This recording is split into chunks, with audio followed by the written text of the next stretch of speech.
Baik, salam Bapak Ibu saudara, umat Tuhan, orang-orang Kristen dimanapun Anda berada. Jumpa lagi bersama saya Pendeta Jerry Adu dari Kota Kupang.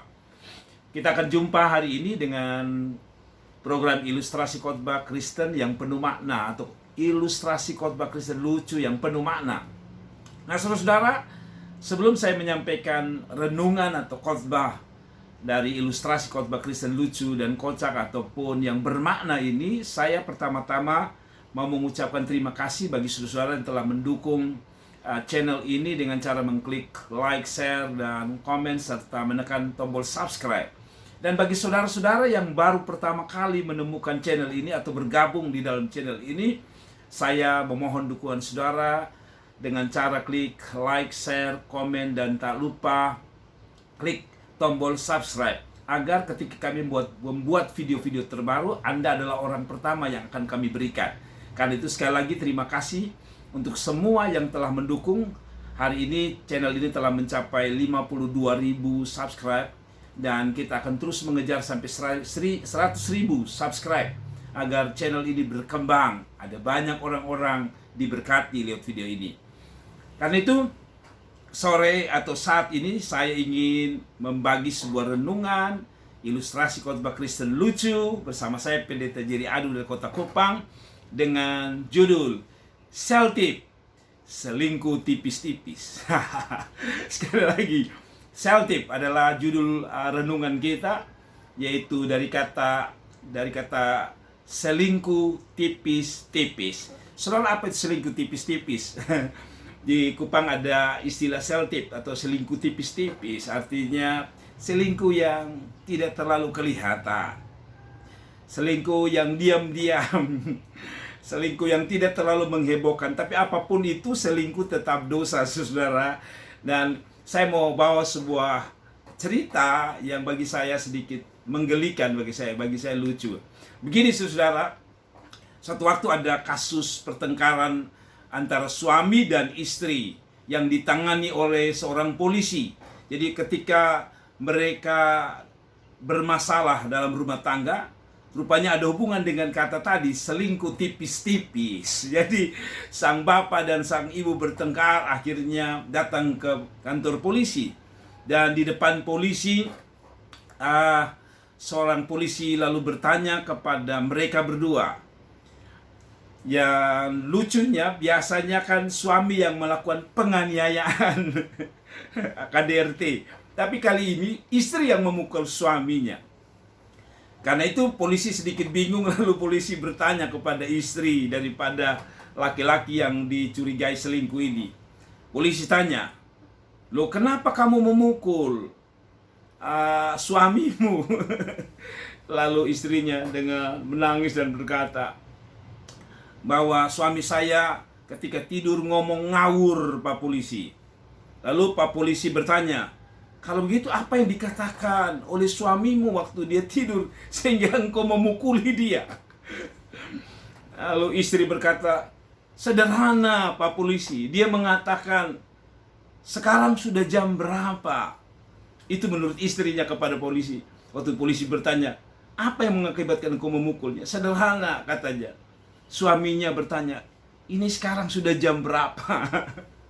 Lalu polisi berkata, "Loh, kan hanya bertanya begitu, mengapa kamu memukul? Mengapa kamu begitu marah? Bahkan memukul, menganiaya suami saudara hanya karena dia tanya ini jam berapa? Kan itu normal, Ibu." Lalu istrinya menjawab dengan "Iya, masalahnya bukan hanya dia tanya jam, Pak Polisi. Dia tanya seperti ini. Ini sudah jam berapa, Wulan?" Jadi sebenarnya dia tanya begini, Pak Polisi, "Ini sudah jam berapa, Wulan?" Sekali lagi polisi bingung. "Loh, kan itu normal tanya jam berapa. Wulan kan nama kamu kan, Ibu?" Dia bilang, "Bukan, Pak Polisi. Nama saya Susan." Rupanya suaminya tidur dan ngawur bicaranya. Harusnya dia sebut istrinya yang bernama Susan. Dia tanya, harusnya dia bilang, "Ma Susan, ini jam berapa?" Tapi karena selingkuh tipis-tipis yang disembunyikan. Akhirnya waktu dia tertidur, dia mimpi kah, dia bilang, ini jam berapa Wulan, padahal nama istrinya Susan, bukan Wulan. Tapi waktu dia bertanya, dia menggunakan kata nama Wulan, sehingga istrinya akhirnya ketahuan suaminya selingkuh, karena ternyata selingkuhannya bernama Wulan. Saudaraku yang diberkati Tuhan, sepintar apapun kita menyembunyikannya, kelak satu waktu akan terbongkar juga. Jadi orang-orang yang selingkuh berhati-hati. Nanti saudara seperti ini, mau sebut Wulan, mau sebut Susan, padahal Wulan yang keluar. Jadi saudara, lebih baik berhenti. Bapak-bapak, sudahlah, saudara ganteng-ganteng, cintailah istrimu, cintailah anak-anakmu. Selingkuh itu bukan hanya dosa, selingkuh itu jahat, selingkuh itu menghancurkan hidup saudara. Nah, saudara-saudara, bicara tentang selingkuh, mari kita masuk dalam kebenaran firman Tuhan. Saya mengingatkan kita bahwa pernikahan itu adalah kudus. Pernikahan itu suci. Pernikahan itu adalah sesuatu yang sakral. Karena kita, waktu kita mau menikah, kita datang ke gereja, kita diberkati di gereja, kita dengar firman Tuhan, kita didoakan oleh pendeta agar rumah tangga kita bukan hanya suci, tapi diberkati oleh Tuhan. Berbeda dengan pernikahan itu adalah suci dan kudus, perbuatan perselingkuhan adalah perbuatan yang hina di mata Tuhan. Kenapa perbuatan hina? Karena itu adalah dosa, momok, kekejian bagi Tuhan. Memang kita harus sadar bahwa godaan untuk mencari dan mendapatkan yang lebih baik akan selalu ada. Namun hal itulah yang membuat harusnya cinta kita makin berkualitas. Jadi saat kita bertengkar, kadang-kadang kita ada godaan. Istri saya ini kurang sayang saya. Suami saya kalau ngomong sama saya keras.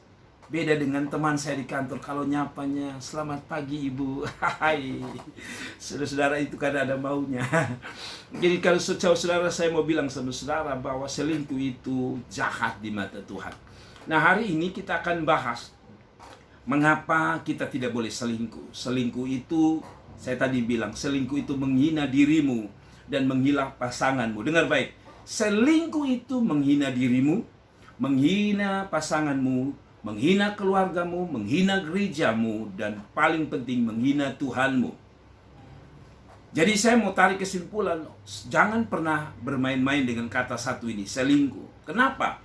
Karena yang pertama, orang selingkuh, dengar baik-baik, orang selingkuh hidupnya tidak tenang, hidupnya tidak ada damai, hidupnya tidak ada sukacita. Kelihatannya engkau senang hari ini, tapi dengar, dosa atau orang selingkuh hidupnya tidak tenang, hidupnya tidak ada damai, dan hidupnya tidak ada sukacita.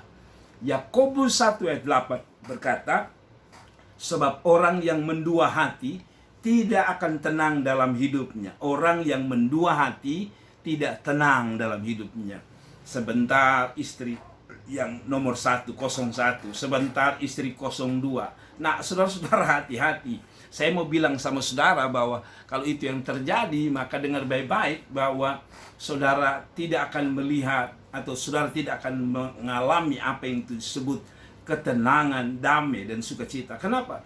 Karena selalu ada rasa tertuduh. Anda tidak bisa tidur karena kapan istri saya ketahuan nanti, kapan kita bersembunyi dan bersembunyi bersandiwara, dan itu mengakibatkan Anda tidak pernah tenang. Berhenti selingkuh, karena selingkuh tidak membuat engkau tenang. Sepintar apapun engkau menyembunyikan, selingkuh membuat engkau tidak tenang. Dengar baik-baik. Saudaraku yang diberkati Tuhan, yang kedua, mengapa kita tidak boleh selingkuh? Karena yang kedua, orang yang suka selingkuh adalah orang yang tidak setia dan masuk kategori perzinahan. Saudara-saudara, orang selingkuh itu bukan sekedar bahasa yang diperhalus selingkuh, tapi sebenarnya orang selingkuh itu orang yang berzina. Saudara-saudara, mungkin sudah berkata, Pak Pendeta, kan saya hanya WA sekedar mengganggu-ganggu sedikit. Mungkin saya tidak pacaran, tapi ya saya suka dengan seorang. Dengar baik-baik. Selingkuh itu kategorinya satu, berzina. Yakobus 1 ayat 8 berkata, sebab orang yang berdua hati, tadi dikatakan apa? Tidak tenang dalam hidupnya. Tapi yang berikut adalah kalau saudara banding Matius 5 ayat 28, dia bilang begini. Tetapi aku berkata kepadamu, Matius 5 ayat 28. Jadi selingkuh itu dosa, selingkuh itu perzinahan.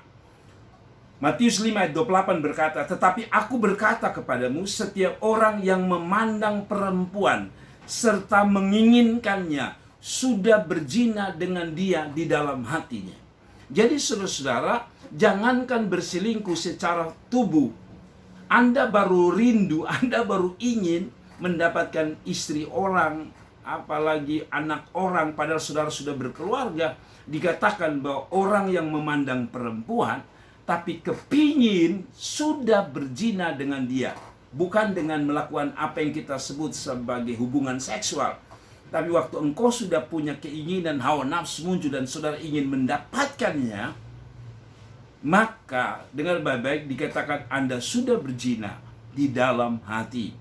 Perzinahan bisa terjadi bukan hanya terjadi kontak hubungan seksual antara seorang laki-laki dan seorang perempuan, tapi perzinahan menurut kekristenan pada saat engkau lihat, engkau ingin mengambilnya, padahal itu bukan pasanganmu, maka itu adalah perzinahan.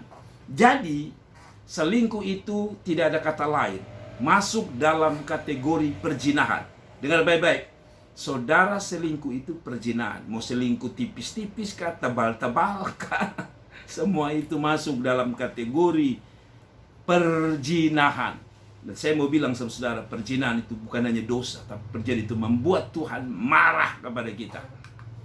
Nah saudara-saudara, Matius 19 ayat 9 juga berkata, tetapi aku berkata kepadamu, barang siapa menceraikan istrinya kecuali karena zina, lalu kawin dengan perempuan lain, atau kawin dengan selingkuhannya, ia berbuat zina. Jadi saudara-saudara, selingkuh itu adalah sebuah perbuatan zina. Entah mau selingkuh dengan cara apapun. Selingkuh itu kan macam-macam. Anda bisa selingkuh berjalan bersama-sama. Anda juga saya sebut sebagai, saya istilah saya sendiri, selingkuh elektronik. Sudah tahu selingkuh elektronik? Jadi bercinta, berhubungan lewat WA, Facebook, dan media-media sosial lain. Ya, saudara masuk dalam kategori perzinahan elektronik.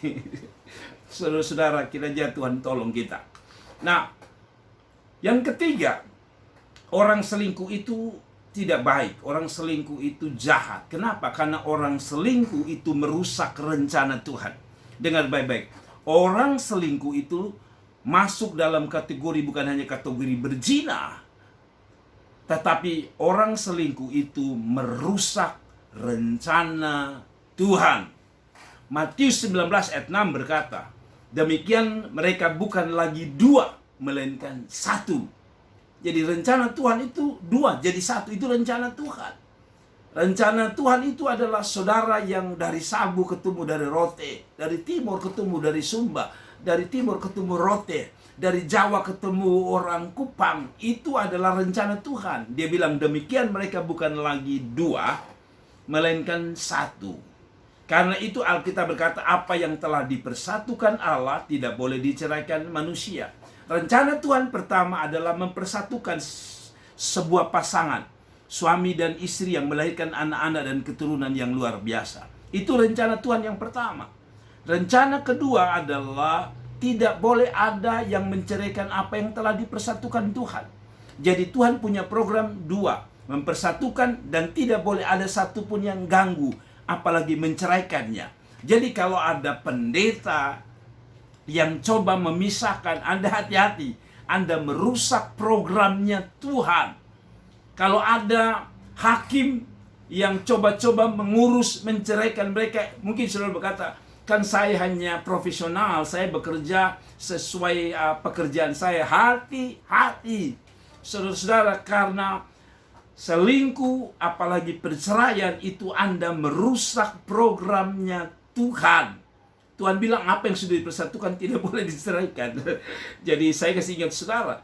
Dan yang ketiga, Bagi keluarga-keluarga yang kalau lihat suami istri bertengkar lalu kita bela karena kita punya saudara perempuan, lalu kita bilang buang saja, ceraikan dia saja. Hati-hati, Anda merusak programnya Tuhan.